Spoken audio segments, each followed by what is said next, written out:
आप देख रहे हैं अनहोनी। तो चलिए बढ़ते हैं आज की इस कहानी की ओर।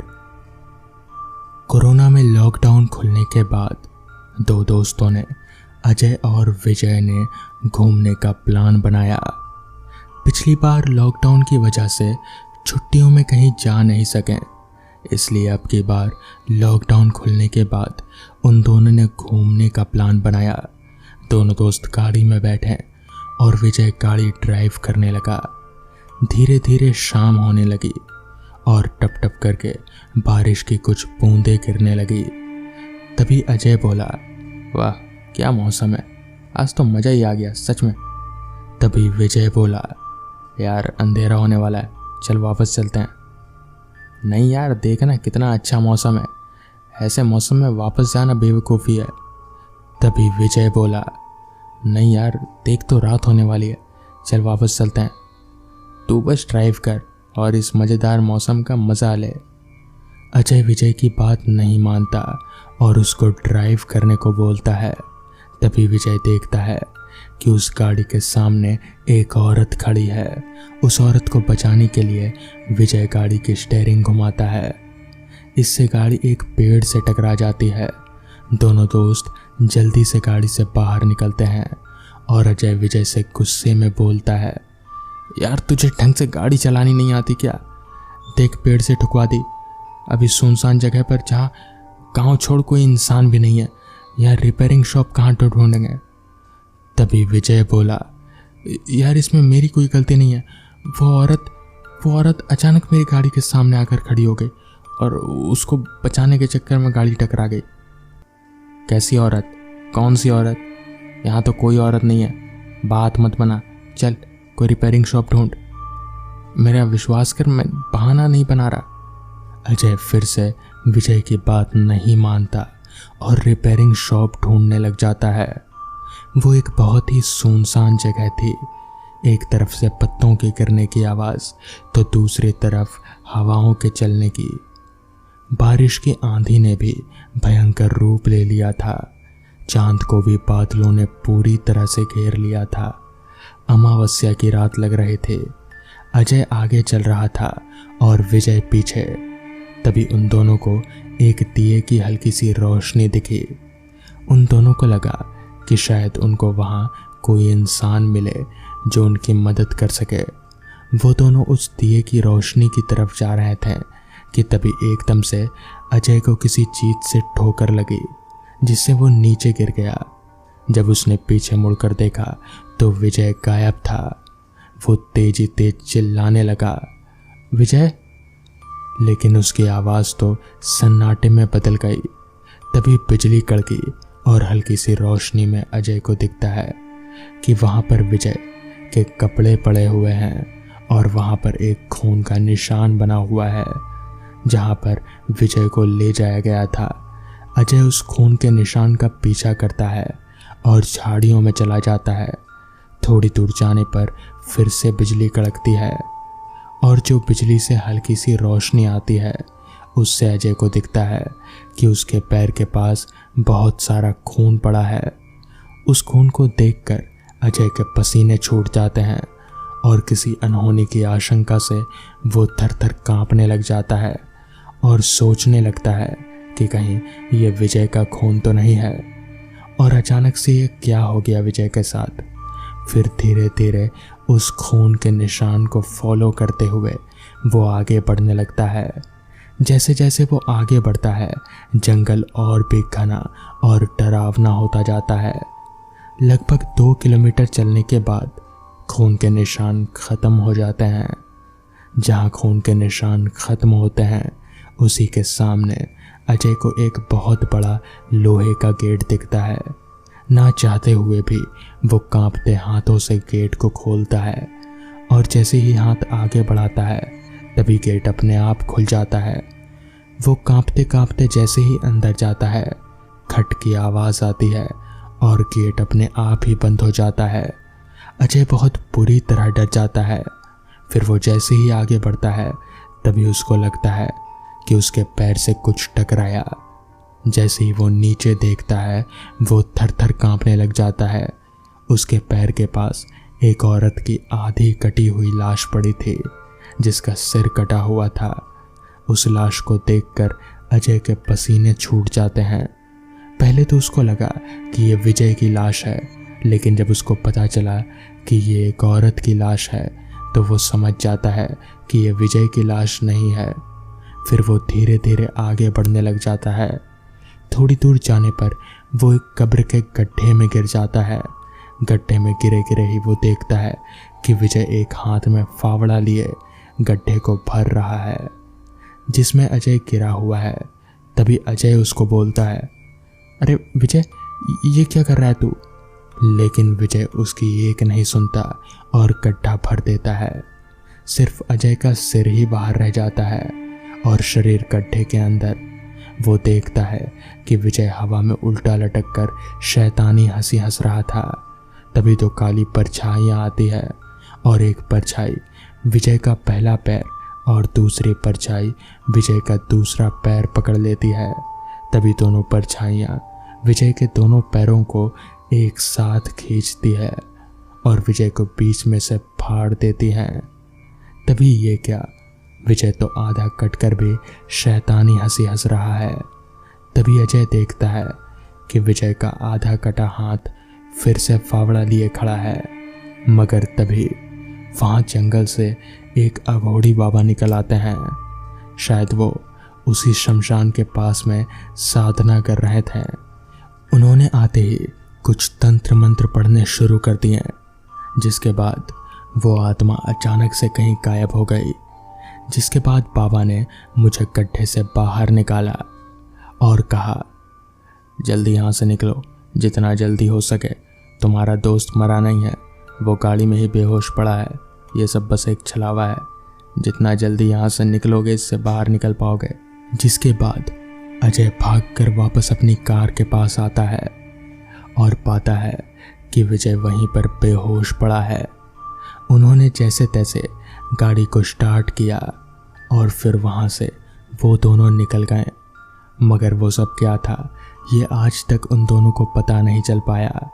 और अगर सही वक्त पर वो अघोड़ी नहीं आता तो अजय के साथ क्या होता, ये आज तक उसे डराता है। तो दोस्तों, ये थी आज की पहली कहानी। तो चलिए बढ़ते हैं आज की दूसरी कहानी की ओर। थिएटर से बाहर निकलकर मेरे दोस्त सौरभ ने कहा, क्या मस्त मूवी थी यार, देखकर मजा आ गया। इस पर मैंने कहा, फिल्म देखकर तो मजा आ गया, पर अब ये सोच कि घर कैसे जाएंगे। रात के 12:15 बज रहे हैं, अब कोई बस मिलेगी? इस पर सौरभ बोला, पता नहीं बस मिलेगी या नहीं, मैं कभी इतनी रात में इधर आया नहीं हूँ। वो तो तूने जिद किया इसलिए मैं आज चला आया, वरना मैं नहीं आता। जिसके बाद मैं और सौरभ रोड की तरफ जाने लगे। मैं और सौरभ हम दोनों बचपन के दोस्त हैं। हालांकि सौरभ मेरे गांव में नहीं रहता है, मगर फिर भी हम लोग हफ्ते में एक आध बार किसी न किसी तरह से मिल ही लेते हैं। चलकर जैसे ही हम लोग रोड पर पहुंचे कि तभी पीछे से हमें किसी गाड़ी के इंजन की आवाज आने लगी। हम दोनों पीछे मुड़े तो पाया कि एक टूटी फूटी मरियल सी ऑटो रिक्शा चलते हुए हमारी तरफ आ रही है। जिस पर मैंने सौरभ से कहा, देख भाई, कैसे भी करके इस रिक्शा वाले को मना ले, वरना पैदल जाना पड़ेगा। मेरी बात सुनते ही सौरभ हाथ दिखाकर उस ऑटो रिक्शा को रुकवाने लगा। रिक्शा ठीक हमारे पास आकर रुकी। जिसके बाद सौरभ ने रिक्शे वाले से बात की।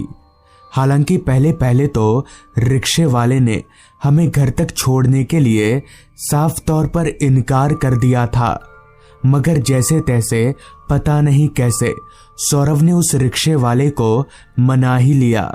जिसके बाद हम लोग तुरंत रिक्शा में बैठ गए और रिक्शा हमारे गांव की तरफ आगे बढ़ने लगी। रास्ते पर हमारी ऑटो रिक्शा के अलावा ना तो कोई दूसरी गाड़ी दिख रही थी और ना ही कोई इंसान। हालांकि वक्त आधी रात का था, मगर फिर भी शहर के रास्ते पर एक आध लोग तो दिखने चाहिए। खैर रिक्शा चलती रही। जैसा कि सौरभ मेरे गांव का नहीं था, इसलिए जैसे ही उसका गांव आया वो ऑटो रिक्शा से उतरकर अपना भाड़ा क्लियर करके अपने घर की तरफ चला गया। उसके जाते ही ऑटो रिक्शा मेरे गांव की तरफ आगे बढ़ने लगी। रात हर पल गहराती जा रही थी। रास्ते पर अभी तक मुझे कोई शख्स नहीं दिखा था। मुझे समझ नहीं आ रहा था कि आखिर आज सारे के सारे लोग गए तो गए कहाँ। मगर फिर मैंने सोचा ठंड का मौसम है, शायद इसलिए कोई नहीं दिख रहा होगा। मेरा गांव अभी भी काफी दूर था, तो जाहिर सी बात है मुझे वहां पहुंचने में अभी वक्त लगने वाला था। ऊपर से ऑटो रिक्शा इतने धीरे चल रही थी कि कोई बैलगाड़ी भी उस ऑटो रिक्शा को पार करके आराम से आगे निकल सकती थी। रिक्शा की ये सुस्त रफ्तार अंदर ही अंदर मुझे चिढ़ने पर मजबूर कर रही थी, मगर मैं रिक्शे वाले को कुछ बोल भी नहीं सकता था। कहीं नाराज होकर अगर वो मुझे रिक्शा से उतार देगा तो एक अलग ही मुसीबत हो जाएगी, जिस वजह से मैं चुपचाप अपनी सीट पर बस बैठा रहा और अपने गांव के आने का इंतजार करने लगा। आधे घंटे का सफर लगभग 1 घंटे में पूरा करने के बाद जब ऑटो रिक्शा मेरे गांव में दाखिल हुई, तभी ऑटो ड्राइवर ने रिक्शा रोक दिया। मैंने जब उससे रिक्शा रोकने का कारण पूछा तो उसने कहा, यहीं तक बात हुई थी, बस इससे आगे मैं नहीं जा सकता। आप मुझे अपना भाड़ा दे दो, मुझे घर जाना है। इस पर मैंने कहा, अरे भाई थोड़ा आगे तक छोड़ दो यार, ऐसा क्या करते हो। मगर रिक्शा वाला किसी भी कीमत पर मेरी बात मानने को तैयार ही नहीं था। उसका बस एक ही कहना था कि उसे घर जाना है और उसे अपना भाड़ा चाहिए। जब बहुत विनती करने के बाद भी वो रिक्शा वाला नहीं माना तो मुझे झुकना ही पड़ा, जिसके बाद मैंने उसको अपने हिस्से का बचा कुचा भाड़ा दिया। मुझसे भाड़ा लेकर तुरंत उस रिक्शे वाले ने अपना रिक्शा घुमाया और वापस लौट गया। मगर जाते जाते वो मेरी परेशानी बढ़ाकर गया, क्योंकि जिस जगह पर उसने मुझे उतारा था वहां से मेरा घर अभी भी लगभग 2 किलोमीटर जैसा था और अब मुझे 2 किलोमीटर पैदल चलना पड़ेगा। खैर मेरे पास कोई और चारा तो था नहीं, जिस वजह से ज्यादा वक्त ना लेते हुए मैंने घर की तरफ चलना शुरू कर दिया। गांव के उस सुनसान रास्ते का हाल भी शहर के उस सुनसान रास्तों की तरह ही था। ना तो मेरे अलावा कोई आदमी नजर आ रहा था और ना ही कोई जानवर। मैंने एक नजर घड़ी की तरफ देखा तो रात के 1:30 बज रहे थे। एक तो रास्ते पर कोई स्ट्रीट लाइट नहीं थी, ऊपर से उस रात आसमान पर चांद भी नहीं उगा था। शायद वो अमावस की रात थी। वो तो अच्छा हुआ कि मैं अपने साथ एक बैटरी टॉर्च लेकर निकला था, वरना पता नहीं मैं कैसे चल पाता। टॉर्च की रोशनी के सहारे फिलहाल मैं चल ही रहा था कि तभी दूर रास्ते के एक किनारे पर मुझे एक टिमटिमाती लाइट नजर आने लगी। दूर से देखकर ऐसा लग रहा था जैसे किसी ने रास्ते के एक किनारे पर जली हुई मोमबत्ती रख दी हो। मुझे काफी हैरानी हुई, पर चूंकि मुझे उसी रास्ते से होकर जाना था, इसलिए मैं उस रोशनी की ओर रास्ते पर आगे बढ़ने लगा। चलते चलते मैं जब उस रोशनी के करीब पहुंचा तो मेरा अंदाजा एकदम सही निकला। वहां मोमबत्ती तो जल रही थी, लेकिन साथ ही साथ एक आदमी उस मोमबत्ती की रोशनी में जमीन पर चादर बिछाकर कुछ बेच रहा था। मगर क्या, मोमबत्ती की धुंधली सी रोशनी में ठीक से नजर नहीं आ रहा था। चलते चलते मैं बिल्कुल उस आदमी के पास जाकर रुका तो मेरी हैरानगी की कोई सीमा ना रही, क्योंकि वो आदमी मूंगफलियां बेच रहा था। मगर सबसे अजीब बात तो ये थी कि वो आदमी अभी रात के 1:45 दुकान लगा रहा था। हैरान होकर मैंने उस मूंगफली वाले से पूछा, चचा आप इतनी रात में दुकान क्यों लगा रहे हैं, और कौन खरीदता है आपकी मूंगफलियां इतनी रात में? इस पर उस आदमी ने एक नजर उठाकर मुझे देखते हुए कहा, मेरे ग्राहक इसी वक्त आते हैं। मुझे काफी हैरानी हुई कि आखिर रात में इससे मूंगफलियां खरीदने कौन आता होगा। खैर, मैंने भी उस आदमी से थोड़ी मूंगफलियां ली और पैसे देकर वहां से आगे बढ़ गया। अभी मैं वहां से 2 कदम आगे बढ़ा ही था कि तभी पीछे से एक आवाज आई, भाई साहब जरा मूंगफली खिलाओ यार। आवाज सुनकर मैं पीछे पलटा तो मेरे पैरों तले जमीन निकल गई, क्योंकि अब एक आदमी मूंगफली वाले से मूंगफलियां खरीद रहा था। अजीब बात यह नहीं थी कि वो आदमी इतनी रात में मूंगफली खरीद रहा था, बल्कि अजीब बात तो ये थी कि उस आदमी का चेहरा आधा कटा हुआ था और साथ ही अब उस मूंगफली वाले का चेहरा भी पूरी तरह से बदल चुका था।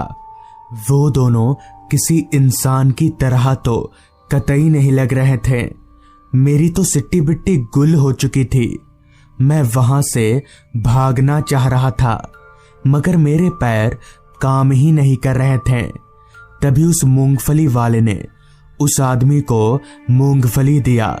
सारी मूंगफलियां उस आदमी ने अपने झोले में डाल ली और मूंगफली वाले को पैसे देने के बजाय उसी झोले में से एक इंसान का कटा हुआ सर निकाल कर पकड़ा दिया, जिसके साथ ही वो दोनों अचानक से एक साथ ही मेरी ओर मुड़े, जैसे उन्हें पहले से ही पता था कि मैं उन्हें ही देख रहा हूं।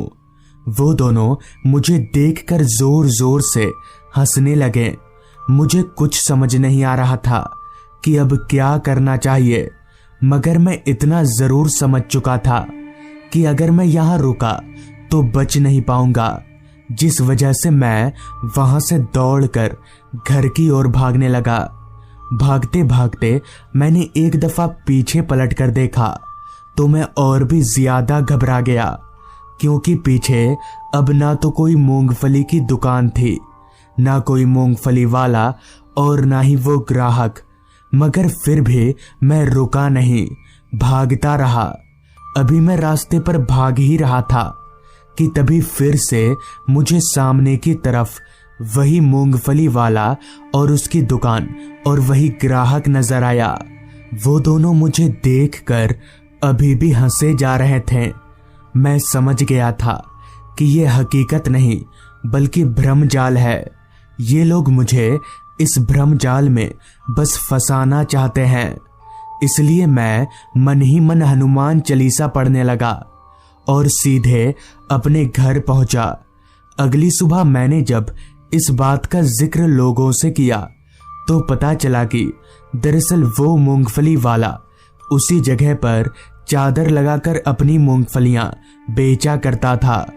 एक दिन जब 2-4 लोग उसके दुकान से मूंगफलियां खरीद रहे थे, तभी एक तेज रफ्तार डंपर ट्रक उसी जगह पर आकर मूंगफली वाले की दुकान में पलट गया। ट्रक के नीचे आकर मूंगफली वाला समेत जो लोग वहां उस वक्त मौजूद थे, सारे के सारे मर गए।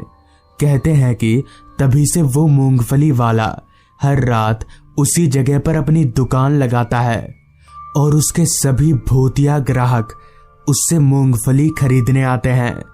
इसलिए रात हो जाने के बाद उस रास्ते से कोई भी नहीं गुजरता।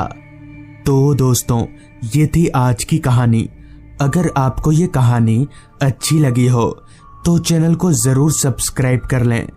तो मैं आपका दोस्त आर्यन जल्द ही मिलूंगा आपसे ऐसी ही एक कहानी के साथ।